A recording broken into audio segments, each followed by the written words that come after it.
Let me tell you about a game that was never even really supposed to see the light of day. A game that was made entirely with taking the piss in mind. A game crafted by a teenager with a demanding publishing company breathing down his neck while he was busy trying to deal with other important things, such as exams and, being a child. A game birthed from sheer spite and bristling hormonal anger. A game notorious in the retro computing scene as being one of the worst, if not the worst, games ever put to market. That game is Squidge for the ZX Spectrum. In the 1980s, and in the heyday of computers, such as the Commodore 64 and ZX Spectrum, the still young gaming scene had a heck of a lot to offer anyone wanting to rack up scores at home rather than at the arcades. New titles seemed to be churning out all the time, cassette tapes with promise of a challenge, or at least a great way to spend your time after school. And if you were so inclined, perhaps you'd make your own game and show off your coding skills to your friends. At some point, publishing companies realised there was a great opportunity here to capitalise off literal child labour. And said companies weren't always that bothered about simple things such as quality control. At the time, it's not like players of something crap could review bomb it on the internet. No, they'd have to rely on gaming magazine reviews before spending their pocket money on Chubby Gristle or Jet Set Willy. Because these publishing companies opened themselves up to allowing kids who had mastered or even semi-mastered the coding language to send their creations to said publisher, who would chuck a bit of cash their way and then publish the game, and I do mean kids, the writer of the original Squidge game was just 13 years old. The company responsible for getting Squidge to market was The Powerhouse. They eagerly offered bedroom coders marketing and artwork for their game in exchange for all the rights. And they chuck in a couple of quid too, sometimes a little, sometimes a lot. I hate to be cynical here, but I have a feeling that such companies knew they could take advantage of non-financially literate kids and lowballed the bobbins out of them. Send 50 quid to a 13-year-old and he'd think it was literally the most money anyone had ever seen. Even if the Powerhouse knew the game was going to net thousands for the company. That's business, I suppose.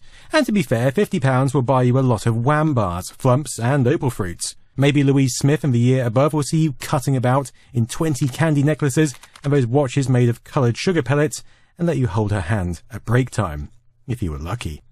Squidge didn't start on the ZX Spectrum. It was originally made for the Commodore 64 and would be published on the home computer system in 1986. And it was made by one Jason Kendall, a 13-year-old schoolboy whose voice had probably barely dropped.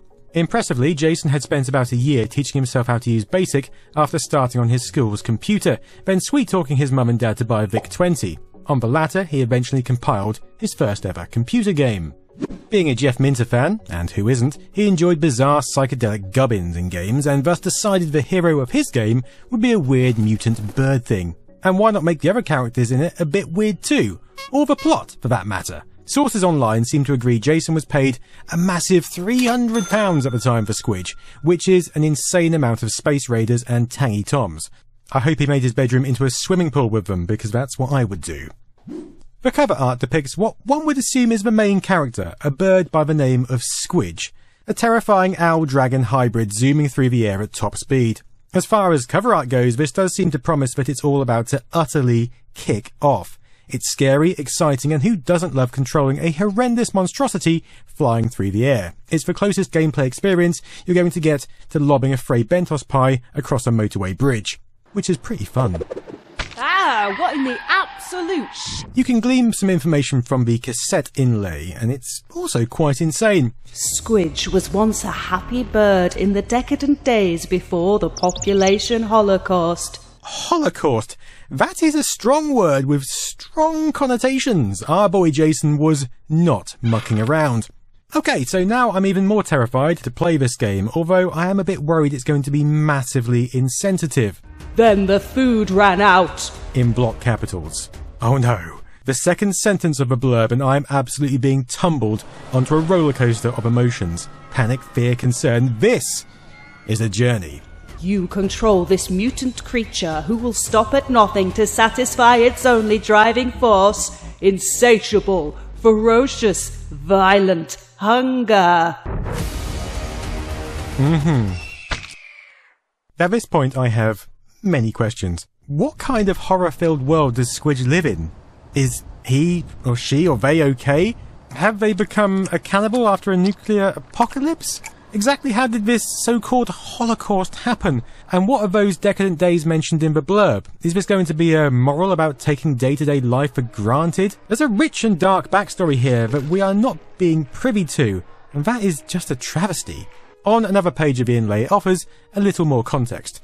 You must guide Squidge through the underground labyrinth in search of the pieces of the Enna tree. What is the Enna tree?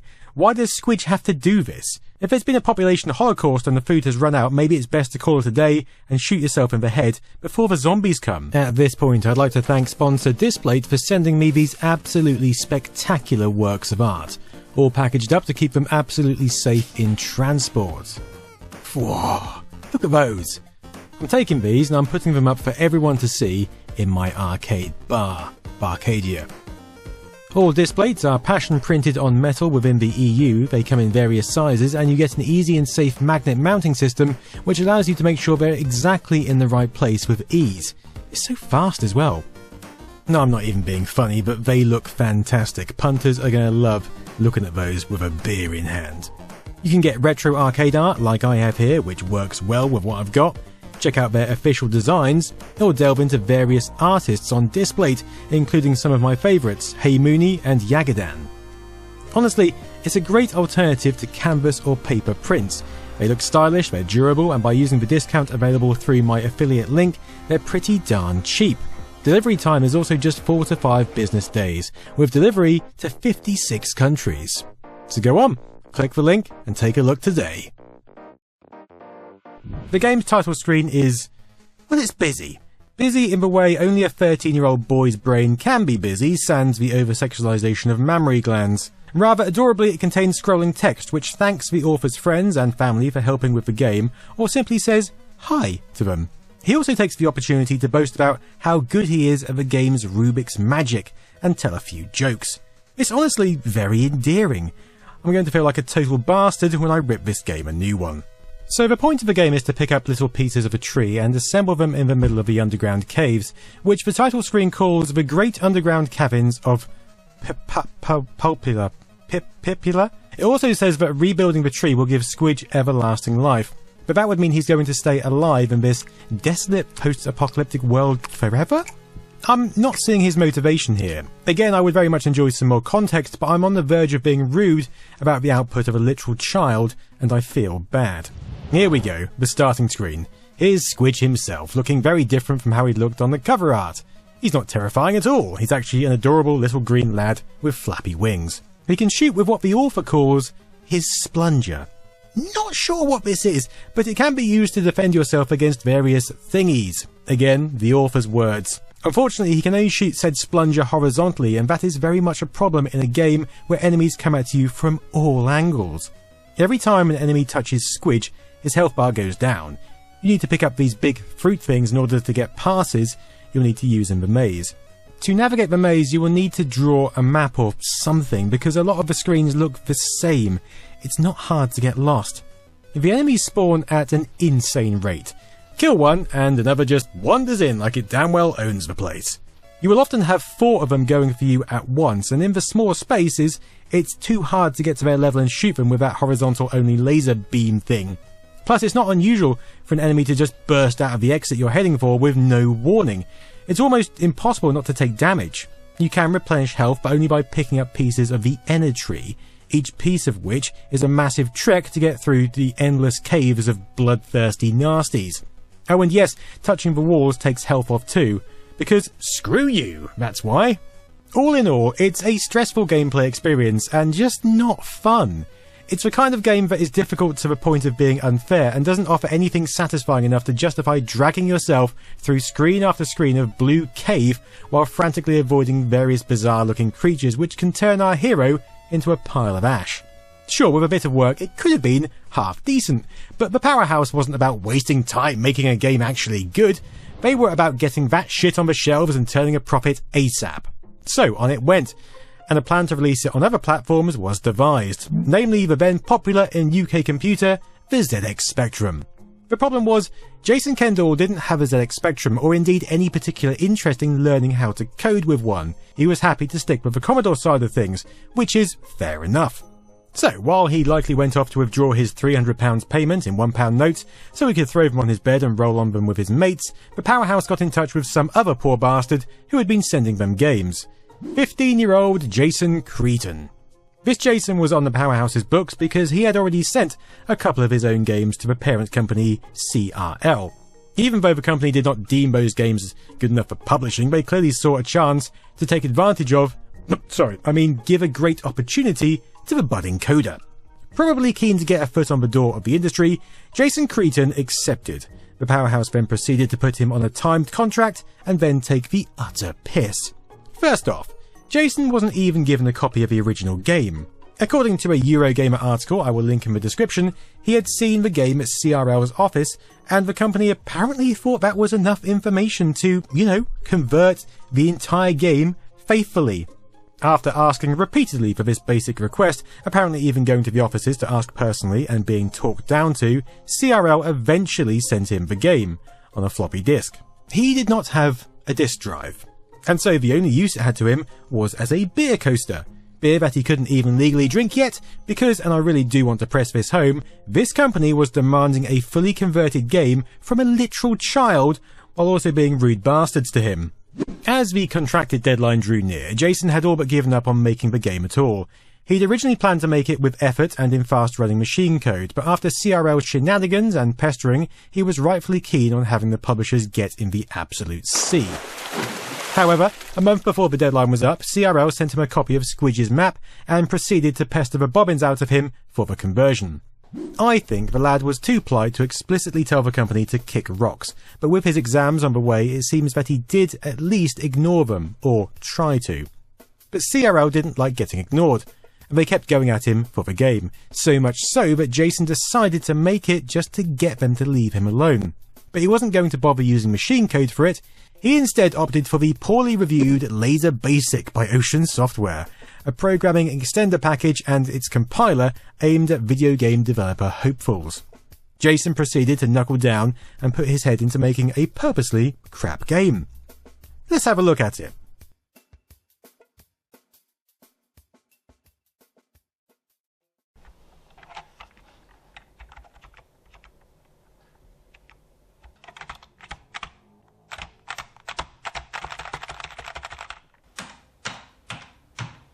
Now famously, this game, it doesn't even work. This would appear to be because there's a line of code which means the game will only listen to caps lock keystrokes, but then the code for moving the big bird in the middle there asks for lowercase keys. But because the loader forces them all into caps lock, there's no input read and you can't do a sodding thing. Jason has since denied putting that code in there on purpose, saying that when he sent it to CRL it was at least playable in the loosest sense of the word. Exactly how that little snippet of functionality destroying code got in there then remains a mystery. So in order to play this, we're going to have to muck around with the code. I'm going to do it so we can have a look at what those who bought this game at the time were missing. Changing the RAM value at 23658 effectively turns off caps lock. You can't do it by simply pressing caps lock because the game outright refuses to accept any key inputs unless it's already off. It's crazy. The beauty of the Spectrum was you could break into most games and just muck around with the code and then run it again and hey presto. This is actually how most cheats work too, or pokes as they were known back then.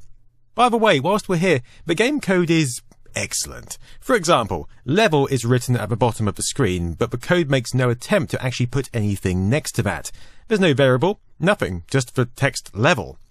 You can see how incredibly lazy everything else is too. There are lines of code that could be for loops, for example, but they're not. There are goto commands which send the code racing to line 7006, which literally doesn't exist.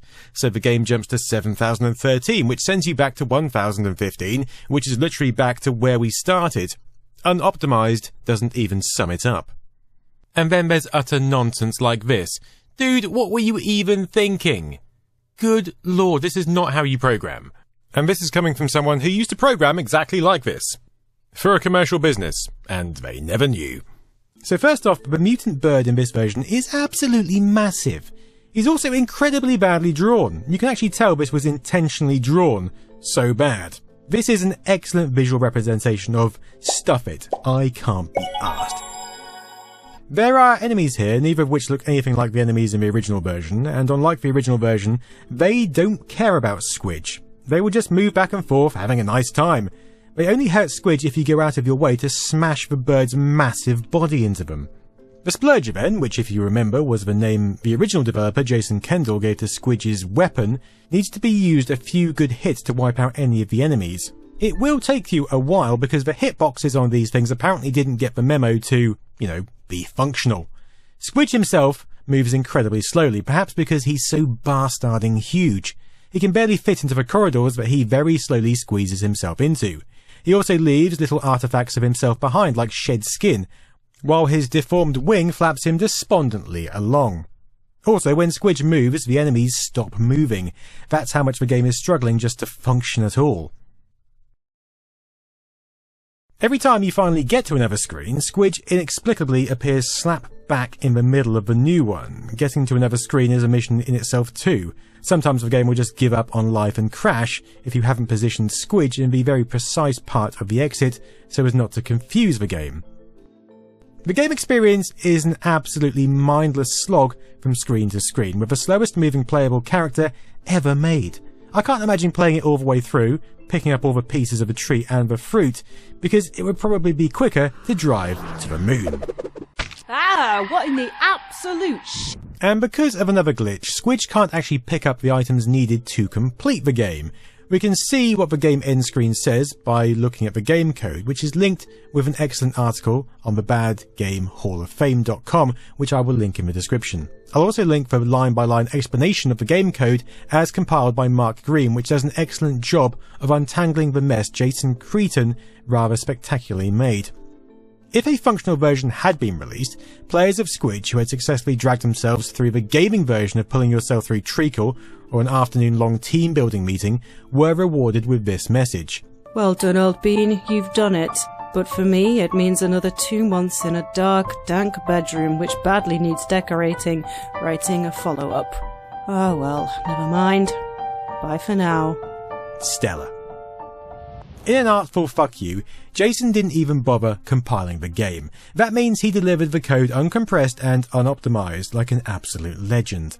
Also, because it was uncompiled, it essentially had an entire copy of Laser Basic right there in the code that could easily be stolen by anyone not looking to buy it outright.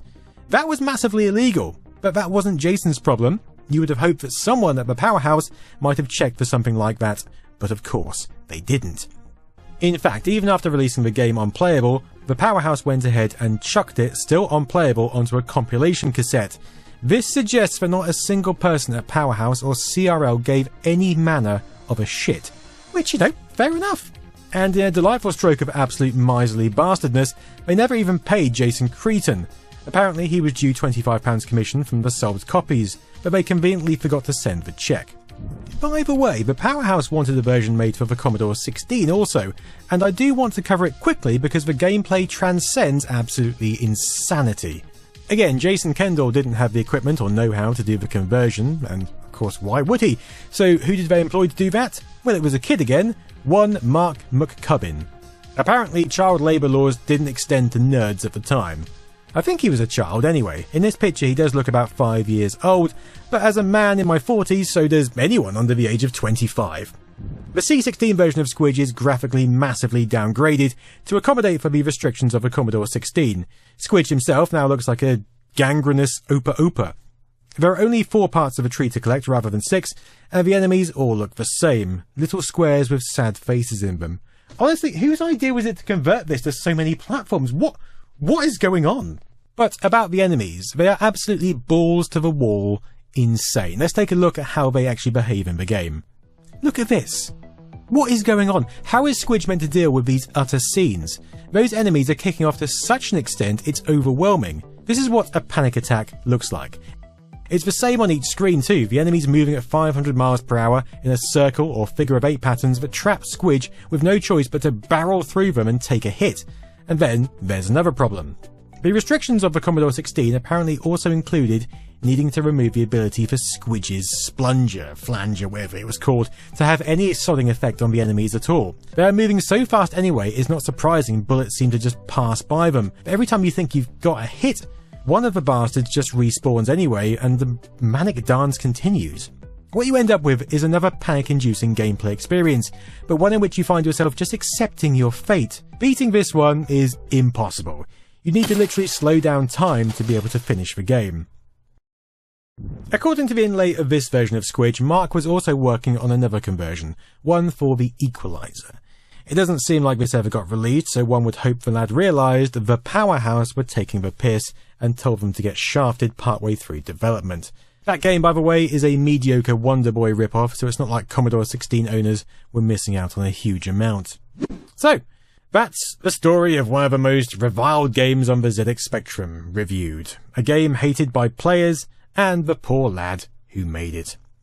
Until next time, I've been Nostalgia Nerd. Toodaloo!